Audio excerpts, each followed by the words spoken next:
Now entering Nerdist.com. Mission Log Supplemental, number 5. Another one with Rod Roddenberry.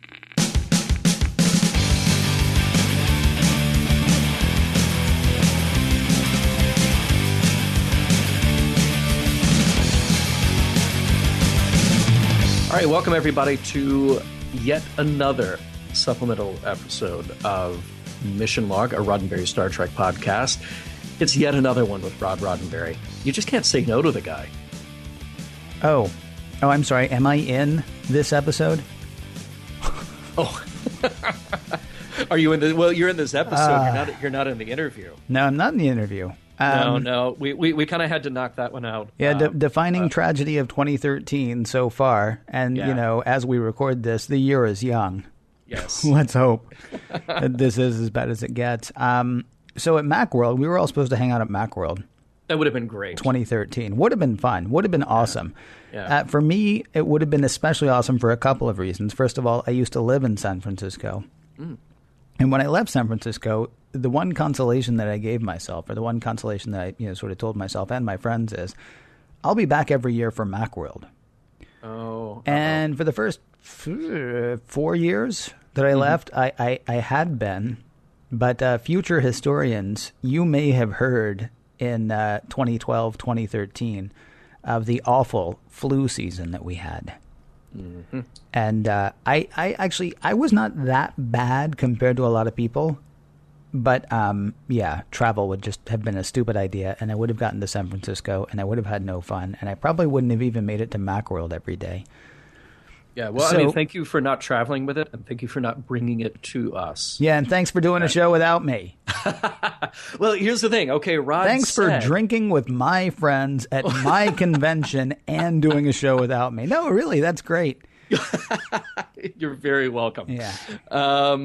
Here's the thing, I think before we even did City on the Edge of Forever or Devil in the Dark, Rod told both of us, I really, really want to talk about these. And we're like, hey, too bad you can't be on the main show. But as a matter of convenience, when we were in San Francisco one morning, we could just turn on a mic and just do a little impromptu chat about it. And it was a blast. You'll have to do it sometime. So I'm pleased to welcome back to the show our co-producer, executive producer, Rod Roddenberry. Do I even have a title? I don't think. Do you? I don't. You get to make your own up. I think. Yeah. I think since we're not really a legitimate big business, Right. we can be. I can be supreme. Cool. You're going to be commander of podcasting Mission Log. the all-being master of space-time and dimension. Okay. Or peasant thief. Okay. Podcaster. Sounds good. I don't know. I'll get a new business card. We'll figure Excellent. it out. All right. I like that idea. We've done a couple of milestone episodes. I mean, the thing that constantly amazes me about season 1 of the original series is that it started good and it just kept getting great. There are a couple of clunkers in there. Yeah. But compared to a lot of shows nowadays, they'll start kind of weak and hopefully they find an audience, but a lot of shows are just gone before they even reach the end of their first season because they don't catch. And Star Trek started out really strong, and it kept presenting enticing stories week after week. And we can even kind of forgive some of the ones, Mary, Alternative factor. Right. Yeah. But there were two that came up that were such milestone episodes that you said, I really want to talk about these with you. And those were The Devil in the Dark and The City on the Edge of Forever. Yeah. So why is that? Well, I didn't grow up watching Star Trek like a lot of people did. Mm-hmm. In fact, I didn't grow up watching Star Trek. I watched other things, as people have heard me say many, many times. But over the years, I did end up seeing all of Star Trek, but I never followed it as a fan. Yeah. And there were some episodes that did stick with me. And they, specifically the two that you just mentioned. But I always found it interesting to talk to people, and they say Star Trek really inspired me and, has really impacted my life in a positive way. Mm-hmm. I've never gone back until now and critically looked at episodes. Right. Like what you guys are doing. Right. And a little off topic, I'm actually a little bit surprised that there have been a lot of episodes. It's been an evolution for me and you guys, but as you guys have gone back and we've looked at it, and I've thought about each episode saying, is there a message? Yeah. This podcast has slowly been evolving. So I think initially, at least in my mind, we were looking for a message, in quotes. I'm doing air quotes. Right. But then as I started watching episodes, I realized, and you guys pointed out, they don't always have a, as you guys say, you see, Timmy. Right. There's not always a clear, defined message. Yeah. And so as I'd watch these episodes, I'd realize that there's other things in them that make them significant. Yeah. It's not necessarily the message. It's the fact that they're considering a different point of view. Right. Or I love the episodes that make me think, man, that's a tough decision. What would I do in that situation? And and Devil in the Dark and of course City on the Edge are two episodes that really put me in that position. And I think I get excited by someone sort of challenging me to think in a way that I'm not used to thinking. It's frustrating. It's awesome. It's just a wave of emotions, and I think that's the beauty of Star Trek. Yeah. That's always been it, is that it makes you consider another point of view. As long as you're open-minded. I mean, I figure people who like Star Trek and watch Star Trek, they have to be open-minded. Right. Because if you're stuck in your ways, you're not necessarily going to find value in the show. So anyhow, yes, Devil in the Dark and City on the Edge are two that don't necessarily, well, I guess Devil in the Dark does, but don't necessarily have a clear message, but they always make me think, what would I do in that situation? Right. And then it shocks me what I might do in that situation when I think it through. Should we just jump ahead to Sitting on the Edge forever? Because I guess I think that's really what we're looking at here. I mean, it is. I was thinking about, here are two landmark episodes that really kind of approach a situation from opposite angles. Devil in the Dark, the priority of Kirk, the priority of his crew, is to do everything possible to help this single creature, which is totally destructive as far as we've seen so far. Well, initially it's to get rid of the creature. Well, yeah. I mean, they're going to kill it. Yeah. And the miners are hopefully, they are planning to kill it as well. They just don't. Which, by the way, I've got to say that and I'm sorry to interrupt, but as I've been watching these episodes with you, I've been surprised how many times sort of the first response is to eliminate the issue. Right. Or to kill. Right. And Spock in particular, I can't remember, there was like the second or third episode. He's the enforcer. He's just like, we're just going to have to kill him. Right. And I'm like, wait a second. Yeah. He's the advanced, logical one. Right. Isn't he the one that's looking at things and saying, maybe we should look at the other point of view or the other side of it? Anyhow, I've always found that to be Which is a funny contrast to what Spock says in City on the Edge, because Kirk says peace was the way. Spock says, yes, she was right, but at the wrong time. Yeah. As far as Spock is concerned, when he logically decides it's time to kill something, then it's time to kill something. Yeah. Like Gary Mitchell. Yeah. You guys made a good point. He's a bit cold, but he does look at it logically and will do what needs to be done to right things. And even when I say the word right things, who's to say what's right or wrong? But anyhow. Well, that's exactly it. That's the complicating factor there. And that's the fun. When your head starts spinning and you're like, oh my God, Yeah. With Devil in the Dark, it's a bit more clear-cut, because we're saying, okay, we learn the compassion for the creature, and who knows, if we hadn't gotten to that point where we understood that this is a creature with an emotional life that had eggs that she was protecting, well, if we hadn't just sort of stumbled upon that fact, then they still may have gone ahead with the plan of killing the creature. You're just making me think of something. This is okay. All right, good. This happens every now and then. It does, yeah. I was thinking how shocked I was that Spock and the Enterprise and the crew are always quick to sort of solve the problem by eliminating the threat. Mm-hmm. And I was criticizing it in my mind as to why weren't they that better humanity already? Why weren't they the ones who instantly came down to the planet and said, okay, let's consider all the options. Maybe we're doing something wrong. Right. That was my initial criticism. However, maybe the success of Star Trek is, or at least this episode, is that you as the viewer are going on the same journey and learning to look at things from another situation. Right. If we had a crew that was, all utopian and came down and made the right decision right away, it'd probably be a boring show, right? Right. All right. Well, okay. All right. So I like that.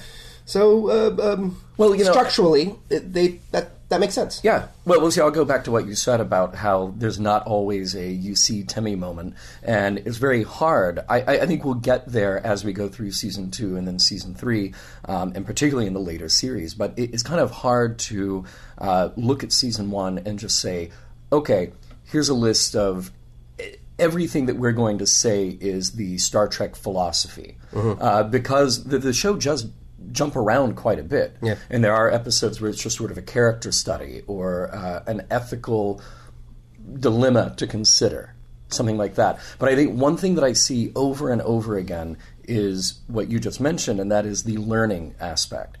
I think that's really cool because, at least with the original series, you're not saying man is perfect. You're not saying that we've figured it all out. You're saying that we're out here in this wild frontier and we have to learn and we have to behave in a way that we want to represent ourselves. Corbomite Maneuver is a great example of that. Devil in the Dark is a great example of that, that we're constantly presented with opportunities to display the better parts of our nature. And then that's where you see the sort of moral guideposts within Star Trek. Yeah, I guess we shouldn't necessarily go there, but it's really interesting because I was just thinking of Next Generation and how that almost was a better humanity in a way. Yeah. Not that they didn't learn and not that they had all the answers, but I feel like the difference between that crew and this crew, was... and I've heard people say this, it's really the difference between my father, 25 years earlier and 25 years later, as a maturing individual. His views on life and the world evolved, changed, and he did learn. Yeah. So anyhow, that's a discussion for maybe a little bit down there. Yeah. Right. So sitting on the edge of forever, the thing that I think this keeps coming back to, and you and I have had this discussion a lot. The thing about Star Trek that constantly fascinates or challenges you and both of us, and I think most of our listeners here, is the what would you do situation. I love it. And we're presented with the ultimate what would you do situation. And we're presented with the ultimate expression of that triumvirate of Kirk, Spock, and McCoy. Spock completely approaching the problem logically, McCoy completely approaching the problem compassionately, emotionally, and Kirk thrown right in the middle as the decision maker. Yeah. The super ego to their ego and id. And you're wearing the shirt. You're wearing the Pathos, Ethos, Logos shirt. Yeah, couldn't be expressed better. Available at Mission Log. Yeah. So you are meant to put yourself in that situation. I think a little bit, and ask yourself, wow, what would I do? Right, and I can't necessarily empathize 100% with Kirk because, he's now fallen in love with her and I can't really get into that position, but the logic, maybe I'm using the word logic wrong, but the logic of how he has to approach it and the decision he has to make is wonderful, and I love putting myself in other extreme situations. Star Trek, there was a lot of critical thinking, and I say you've got to have an open mind and you've got to be willing to take it that next step in your own head and consider what would you do in other situations that are like that. And one that I love to bring up that, is always sort of like a red flag, and I'm sure if I had a publicist, they'd say, don't say it. Like, if you had the chance to go back and kill Hitler. Right. That's right. I know many people have talked about that. Or kill anyone bad in our past. Yeah, or save someone good. Or save someone good. I haven't actually considered that. I think I read something, and correct me if I'm wrong, or maybe you've seen it, maybe you haven't, but I think I read something about your father experimenting with scripts, maybe even going to the motion picture era, about the Enterprise crew goes back and they save Kennedy from being assassinated. I've never heard that. Really? I'll look it up. I've never heard that. Maybe one of our listeners can send us the notes on that. For some reason, that sounds okay to me, although I haven't taken it all those steps. But the killing Hitler is, would you do it? Right. And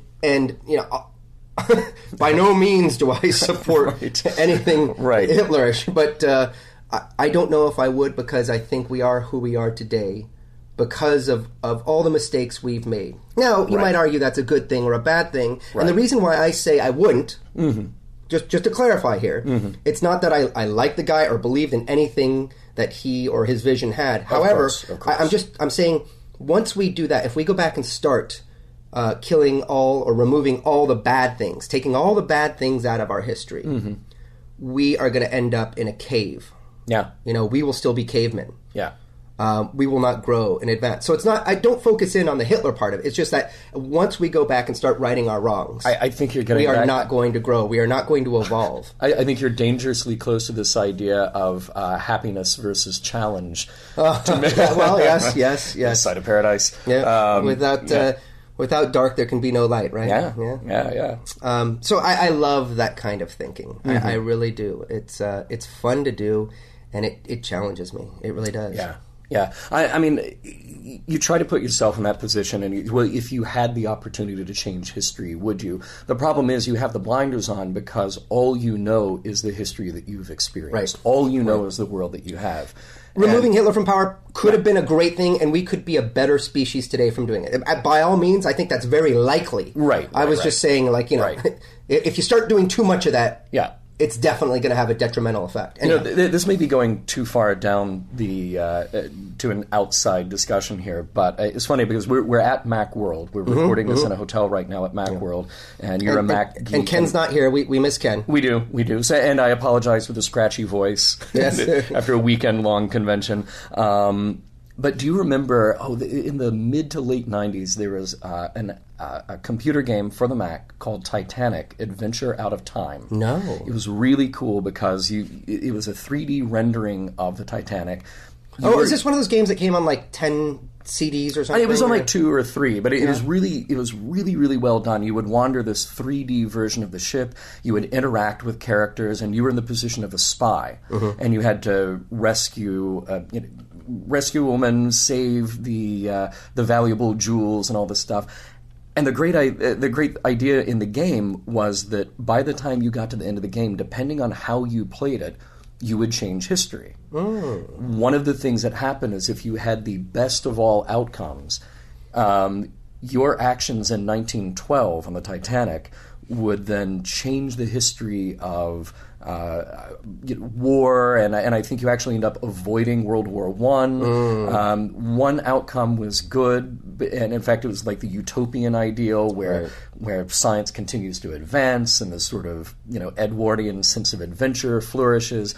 But then the others are horrible outcomes where like all the spies win, Germany wins World War I, they continue on to world domination, and that's actually a lot of fun. I don't remember that. I'd love to play that. It was a cool game. I don't think you can anymore because it's on OS 8. But it's stuff like that. That's part of my fascination with time travel stories anyway, and that's one of the reasons that I again really like and really respond to City on the Edge of Forever. Yeah, because let's say that in another alternate history, Kirk goes back, they're unsuccessful with their mission, but yet he still knows what's to come.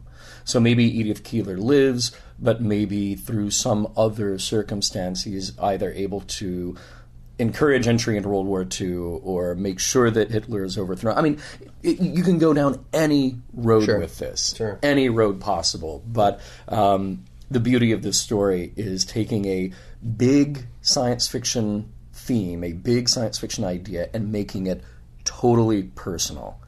Yeah. That's why I think we love this story. I remember... and putting the weight of the future, the weight of everything that is about to happen, putting the weight of Starfleet, because Starfleet kind of disappeared, or at least doesn't exist. Well, or at least the ship wasn't there. But putting that all on one person's decision and having to make the ultimate sacrifice. Yeah. That's. But it is personal, though. I mean, because years ago I shot an interview with Brannon Braga, and he was asked, Mary, the televixen, asked him, do you think Star Trek is at its best when it is political or doing a social commentary? And he said, no, Star Trek is at its best when it's personal, when it's emotional, and it's about characters. And I agree with that, but I also think the beauty of Star Trek is being able to extrapolate that to the big themes, the big questions. Absolutely. Politics and questions about our place in society and religion and all of these things. It might get a little mundane and too much like you're beating the audience over the head if it weren't personal with the characters. Because, I think a lot of us have formed a bond with these characters, and we care and we want them to succeed. So. Would you be able to do what Kirk did? given the same information? I mean, how do you even answer that? I'd like to say, of course, yeah, but I now it's getting personal for me. I know. The minute you just asked that, I now just thought of someone very personal, of someone who I love in my life. See, now I'm doing the same thing. Are you kidding me? Yeah. You start. I know. I can't even think about it that you said that. Yeah. Jesus. Whoa. I know. I just blew your mind. You did. But here's the thing, and I. It's the ultimate sacrifice. It is, and I think one of the reasons that I get emotional watching that show, I get choked up. I'm very different now in my life than I was the first time I saw this episode when I was, 8 or whatever, and when you're 6 or 7 or 8 and you watch it and go, wow, this is cool time travel science fiction. And now I'm a very different person, and I go, wow, there is somebody in my life that I care deeply for. I could not imagine being in that position. You really did just blow my mind, because I was able to stay distant from the show. And it's a show, and there's this character, Captain Kirk, and he falls in love, and he has to make the ultimate sacrifice. From a distance, easy answer. Yeah. Absolutely. Yeah. But to be honest, you blew my mind. Yeah. I did not take it that step to where I thought of someone in my life that I love. Yeah. And would I do it? After watching this episode 2 or 3 times, again, part of the reason is that the acting is really good, and you believe the relationship. You believe that Edith Keeler is somebody that Kirk could fall in love with, because she has all these wonderful qualities, and she's beautiful, and she's smart, and she's inspiring. This is an easy person to fall in love with. And you believe their relationship, and it hurts that much more at the end. It's crazy. There's your kids are in a burning building, and you can only say, I mean, those kinds of things. Right. Yeah. All right. Well. All right. I just brought us down. I'm sorry. Yeah. So everyone out there listening, go ahead and put that into your life. And, I don't even know if I'd want you guys to call in with your answers. No, because that would be that's going to be a tough one. Yeah. Anyhow. Great exercises in critical thinking. Yeah. I mean, they really are. Yeah. They really are. Wow. Yeah. How do we recover from that? I had a couple other topics, but I don't know how to introduce them. Right. One of the most important things in Star Trek I found is the empathy that the characters have or find for the people and the life forms and the things around them. Mm-hmm. And I've always thought empathy is an important thing. It's for me, it's considering the other point of view, but doing it with your heart. Yeah.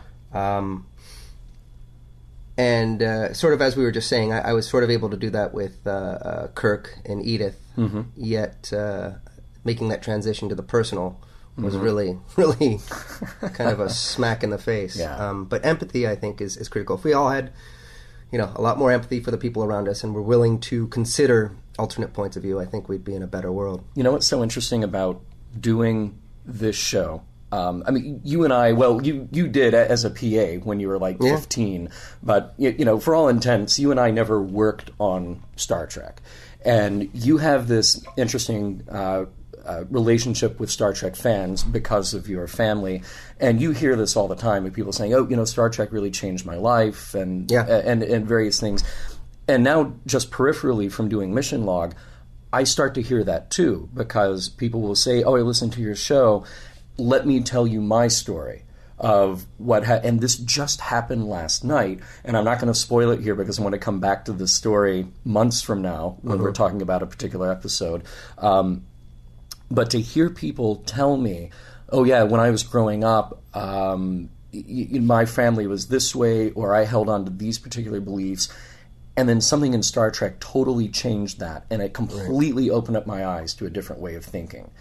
And I'd always heard these stories peripherally, actors on a stage saying that this is what happened. And now I'm actually hearing from these people saying this for real. And it's like, oh, wow, this isn't just lip service anymore. No. People are really affected by this. I'm glad you're getting those stories. It's been very inspiring. And that's what's given me this pride in my father and pride in the Roddenberry name. Certainly not taking credit for it. But what I tell people is I'm doing what I can in my own way to carry on that idea. But hearing these stories for the last 20 years... has changed my life. Yeah. You know, to be a part of something that's so spectacular. No disrespect to Star Wars. I grew up watching Star Wars. Yeah, as did I. But they're completely different animals. I know that's stating the obvious, but, you know, Star Wars is a wonderful, fun fantasy adventure. And I love it. Star Trek changes lives. Yeah.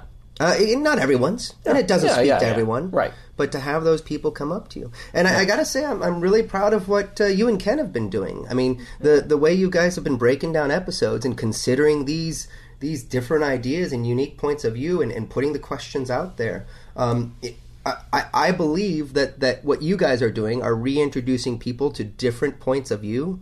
And, you know, there's going to be people who think differently and are better off for it because of what you guys are doing. I appreciate that because, I like you mentioned earlier in this recording. In fact, I am. Because you guys, sorry to interrupt, but you guys have mentioned points of view that I'd never thought of. And that has expanded my mind a bit. Now, you just did it.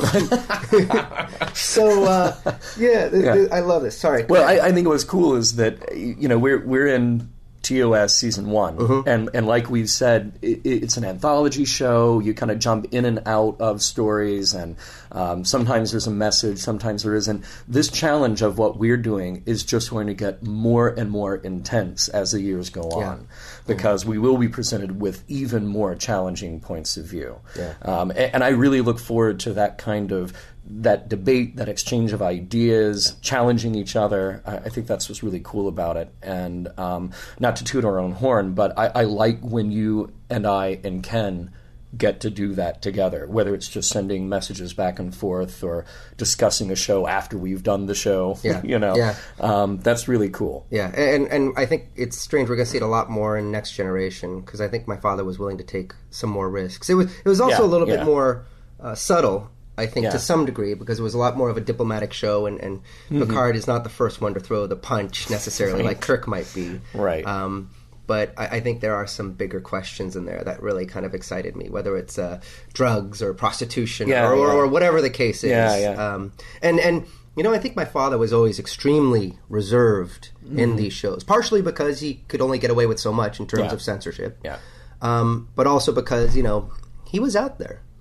And I mean, I think there's a lot of big thinkers and great thinkers who are out there who are looking at controversial topics today and saying, you know, I think in 50 years or 100 years, we're going to think we were a bunch of dumbasses for thinking the way we do now. Right. You know? Right. You know, there are enough current day kind of political debates. Please, no letters, but because we're not going down this discussion about gay marriage, right or wrong, whatever. But you know, one of the things that you hear in that argument all the time is, which side of history will you be on? Right. You know. Whether or not you believe in it, this is one of those things where you look at one movement, you know, the civil rights movement of the 60s, of Star Trek's original era, and a new kind of socially driven, people-driven movement. And you really have to wonder, well, where will we be with this debate 20 years from now, 50 years from now, 100 years from now? Yeah, you're bringing this up, and it makes me want to talk about it. And we won't necessarily... Well, we're going to get to that, because that stuff will come up later in the show. I want to go back to something you mentioned earlier, which is empathy. Yes. There is a great line from the making of Star Trek, and I apologize because I don't have it here. That's Stephen Whitfield's book. Yes. And we mentioned this in a panel in Vegas last year, and hopefully we'll do it again sometime. Where your father is quoted talking specifically about the Horta, specifically about Devil in the Dark, and he says, really, this is what Star Trek is all about. And there are a lot of statements you could say this is what Star Trek is all about, but this is one of them anyway. And I'm paraphrasing, but he says that if you can learn to feel sympathy for a Horta, then maybe you can also feel sympathy for someone else in your life. You know, with an opposing or contrasting point of view. Exactly. Yeah. Whether it's somebody who's not your race or not your religious belief, or maybe you can form an understanding. Because now we've shown you in this totally fictionalized TV show the idea of being sympathetic based on a commonly understood emotion, protection of children, something that otherwise is deadly, is dangerous, is ugly by our account. Can I throw out there, you're using the word sympathetic, and to me, I don't know their definitions word by word from the dictionary, but for me, there's a big difference, and I think you'd agree, between sympathetic and empathetic. Yeah, and I'm sympathy for me is, poor baby, poor thing. I feel sorry for I that. feel sorry for you. Yeah. I don't feel what you feel, and I don't connect to what that is. But you know what? I can see you crying. That's sad. I can understand. Yeah. Empathy, you're right. Empathy is more of putting yourself in that person's shoes, feeling what that other person feels. Yeah. You're absolutely Which is right. important to me, very important to me. Yeah. It's a huge challenge. Yeah. Now, another thing that keeps coming up in particularly in our later episodes of the original series, when you finally introduce the idea of the Prime Directive, the very episode where you introduce the term Prime Directive, we just wad it up and throw it away. Yeah. And yet, the Prime Directive is one of those things that once we've introduced it, it is pervasive throughout all of Star Trek. And it goes back to what we were just talking about, because I agree with it. Don't mess with the natural evolution, and I don't just mean physical, the intellectual and physical evolution of a species.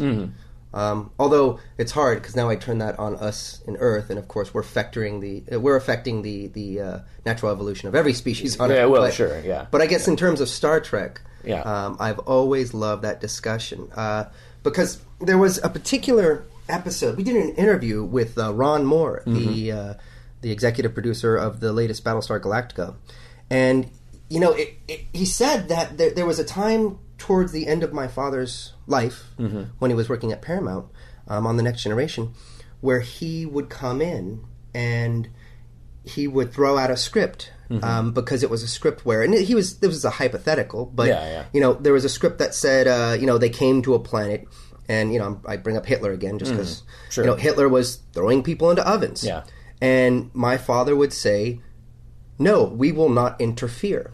It goes back to that, and then Rod says, the writing staff almost revolted because Kirk would interfere. Kirk would go down and right that wrong.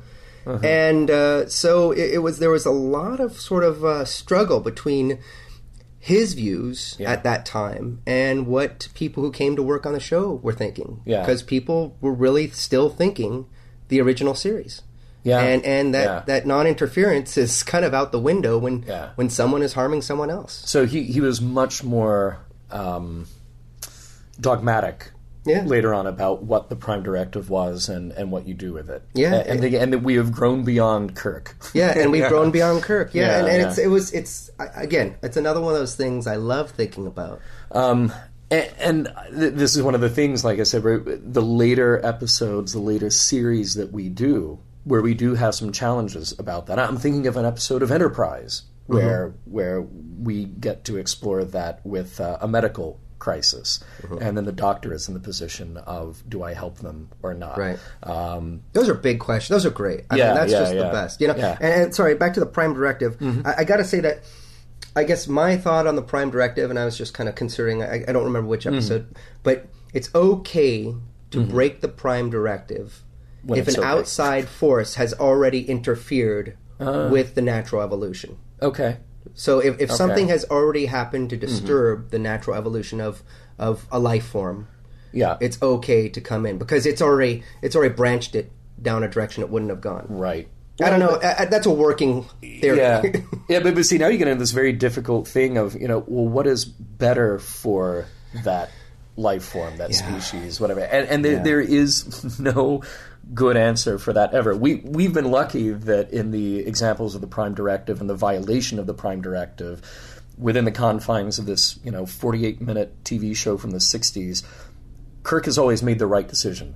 We've been very lucky about that. I don't think we've had an episode that's ended the other way. No. And I don't think we will. But at least it's worked out for him because, he's Captain Kirk. But this then sets you down that path of thinking, okay, but what if it had been a different situation? What if it had been another captain? What if they had made a different decision? And the intellectual exercise there is really challenging. Yeah. And I'm glad that we'll get to episodes where maybe it's a little more of a gray area. Yeah. What should have been done or could have been done.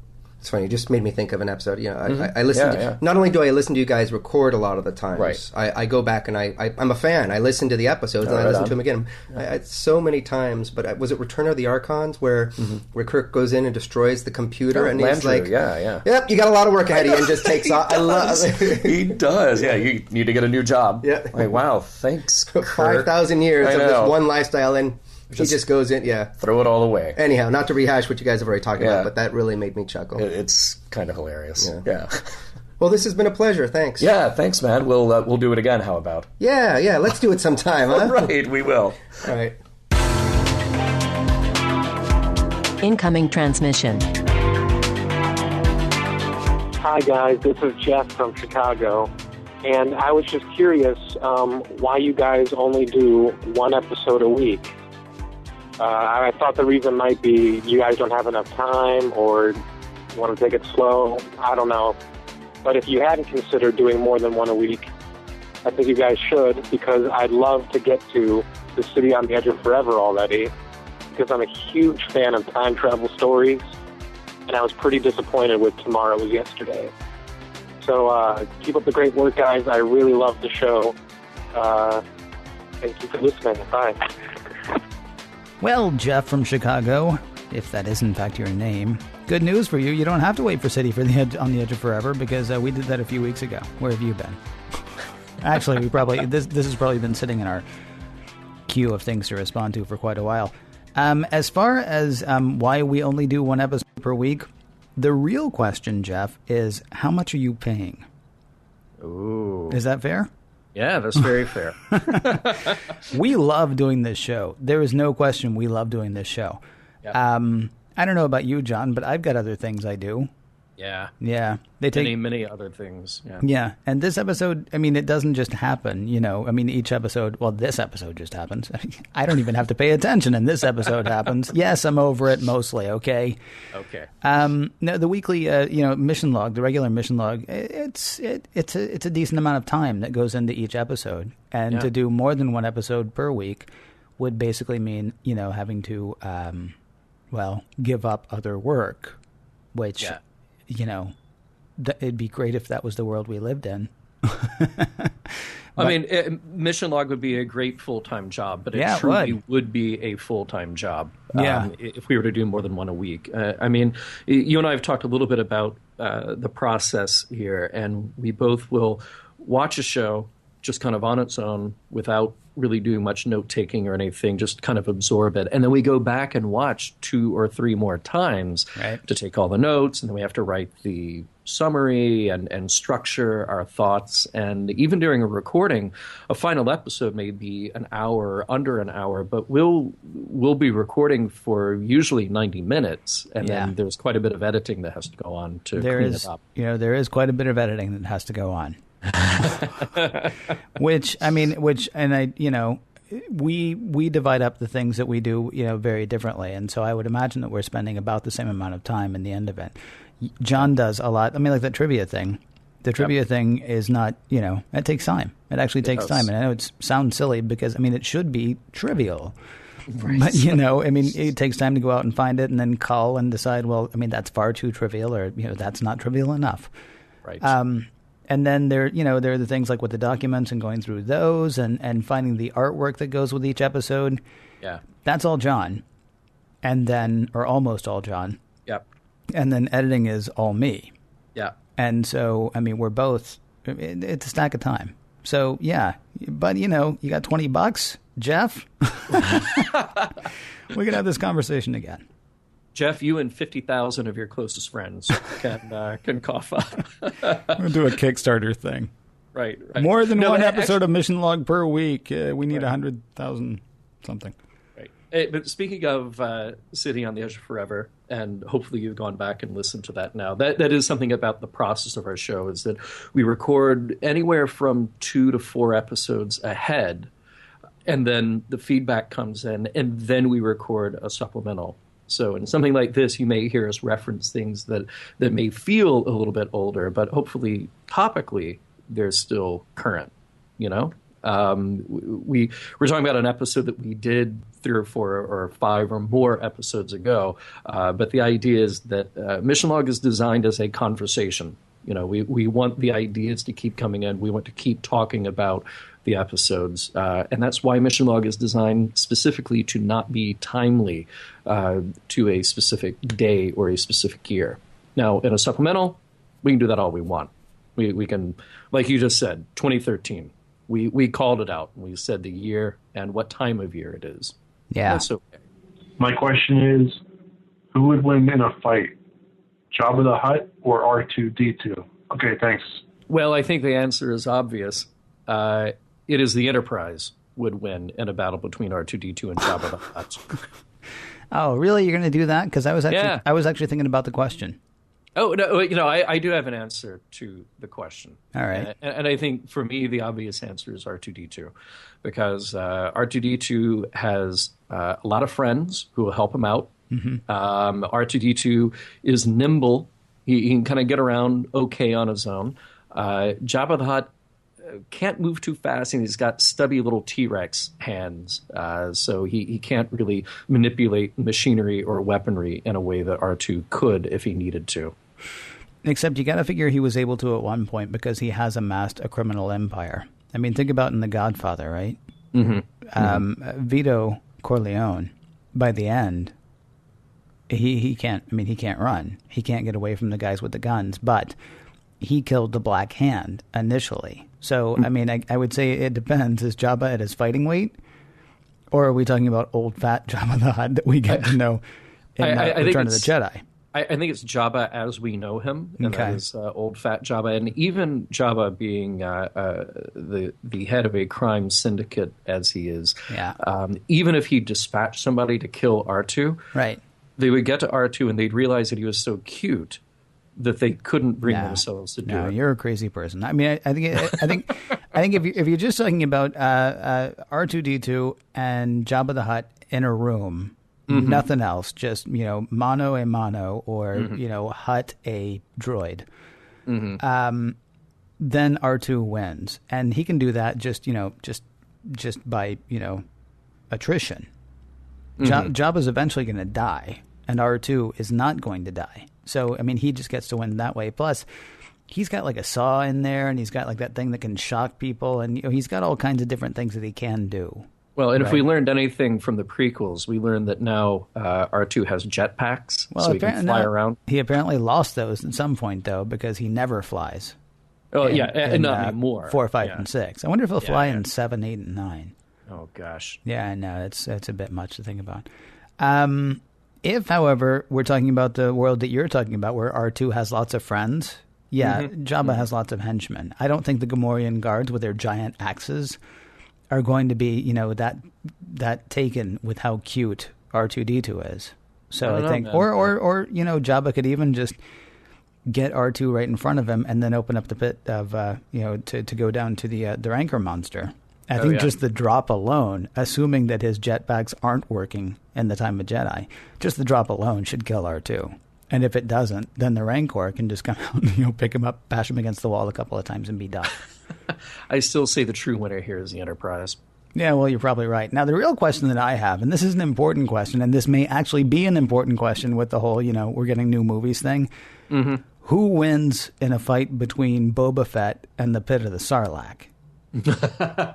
And I think we all know the answer is the Enterprise. No. Yeah, Boba Fett. I never understood. It's like, okay, so he's the world's baddest, bounty hunter. Mm-hmm. He's got guns, and he's got grappling hooks, and he's got a jetpack, for crying out loud, versus a pit. Yeah. Okay. I think they even hold on. No, go ahead. I'm sorry. Didn't they let him die with a Wilhelm scream? Well, we don't know if he's dead, but he fell down with a Wilhelm scream. Yeah, at that point, it was where George Lucas was turning too cute for anybody's good, because we actually hear the Pit of the Sarlacc, which takes 1,000 years to digest something. Right. Takes 1,000 years to digest. We hear the Pit of the Sarlacc burp. Yeah, that's really bad. Now, there was a bounty hunter novel. Mm-hmm. And I've read some Star Wars novels, absolutely. I've read some Star Trek novels too. We're not talking about them here, but I've done that. They actually did a novel about Boba Fett where he comes out of the pit of the Sarlacc. I didn't read the whole thing. I was just like, okay, well, of course he came out of the pit of the Sarlacc, and so, good. Let's move on. Speaking of which, let's move on. Hi, Ken and John. I just finished listening to your commentary on The Devil in the Dark, and another well-done episode as usual. This is Mike here in southern Utah. One thing I was kind of surprised that you guys didn't bring up was the meaning behind the title of the episode. I think the obvious implication to the viewer coming in is that the devil in the dark is the Horta. But as you go through the episode and you see Spock mind melding with the Horta, he's the only one who actually uses the word devil. In fact, he cries it out when he's locked in that mind meld, and he screams out, "Devils, strike back," and so forth. And it seems pretty clear to me that the title of the episode is that, or the implication of it, is that it's the humans who are the devil in the dark. That the Horta is the one who's been there for thousands of years or however long they live, and all of a sudden you have these new interlopers who have come in and they're killing, and the Horta is only trying to defend itself against these devils. So something I thought maybe you wanted to discuss or bring up maybe in a supplemental. Other than that, though, great episode. Really enjoyed it. Thanks a lot. Looking forward to next week. Mike, thank you. I think the short answer to your question is a unanimous yes. Yes. The title, The Devil in the Dark, works definitely very well from both perspectives. And I think that, sure, from the point of view of the miners, the Horta is the devil in the dark. But from the point of view of the Horta, it's all these tacky people who are wandering around its corridors.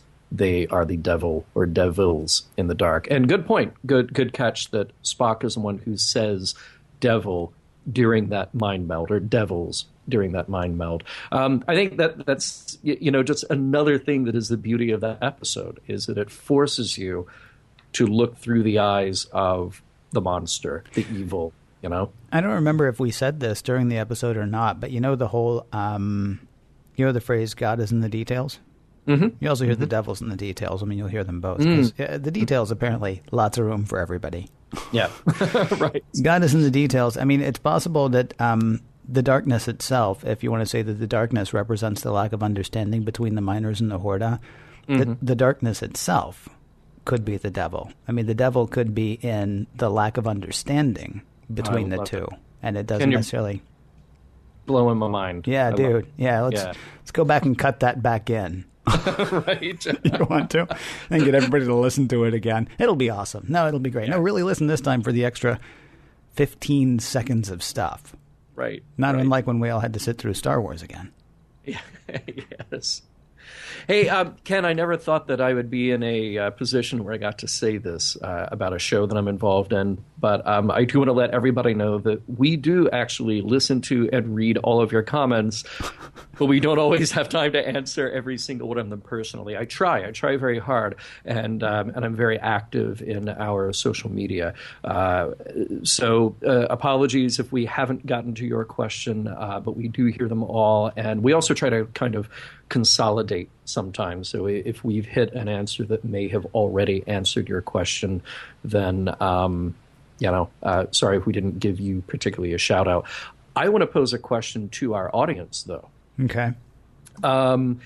Here's the thing: we have finished season 1 of the original series, getting into season 2, and about a year from now, we're going to be done with the original series. And I would say the most frequently asked question about our show is whether or not we will do the animated series. And I'm here to say unequivocally, yes, we will be covering the animated series.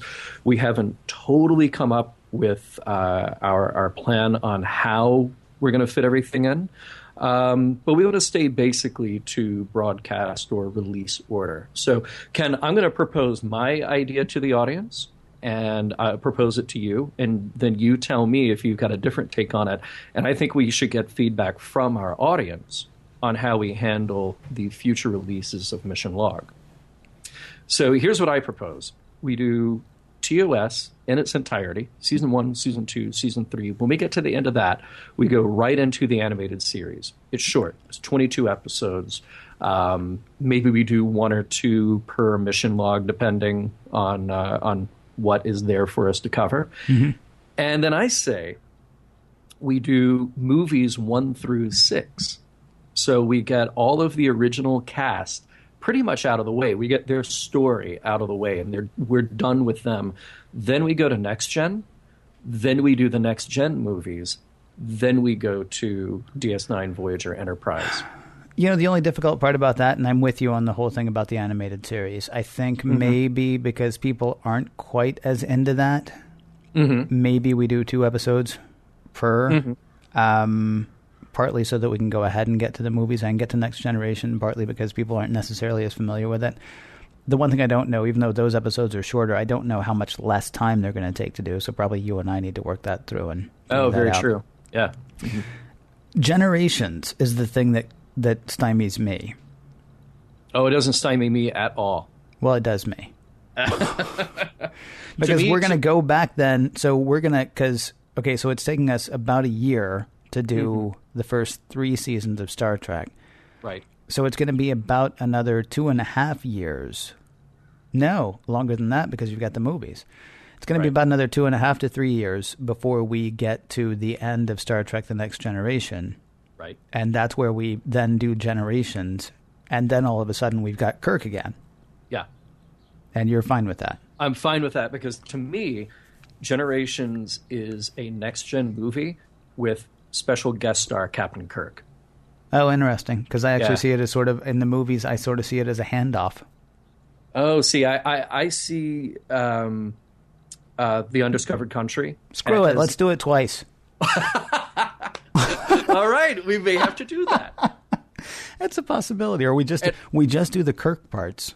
There you right. Oh, there you go. Yeah. So these 35 minutes of Generations. Right. Exactly. So I think Scotty was in that, and I want to say Sulu was in it, wasn't he? Yeah, but they're in it for the opening 5 minutes. Exactly. Right. Yeah. So we do those 5 minutes. And then we do maybe 2 episodes of Next Gen, and then we do the 35 minutes with Kirk, and then we do the rest of Next Gen. I love how complicated we're making this. And then we do the middle part.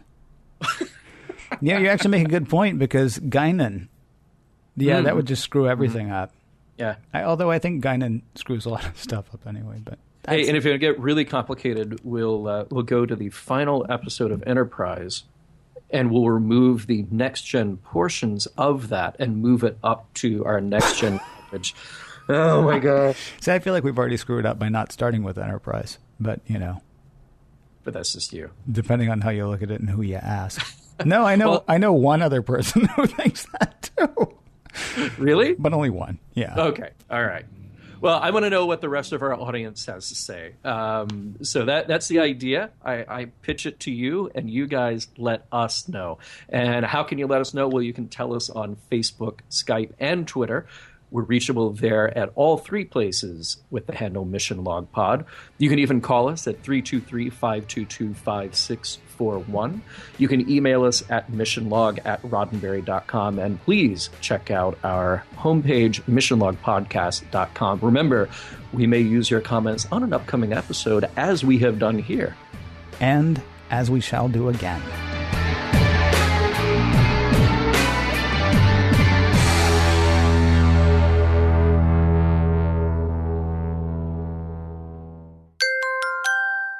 Now leaving Nerdist.com.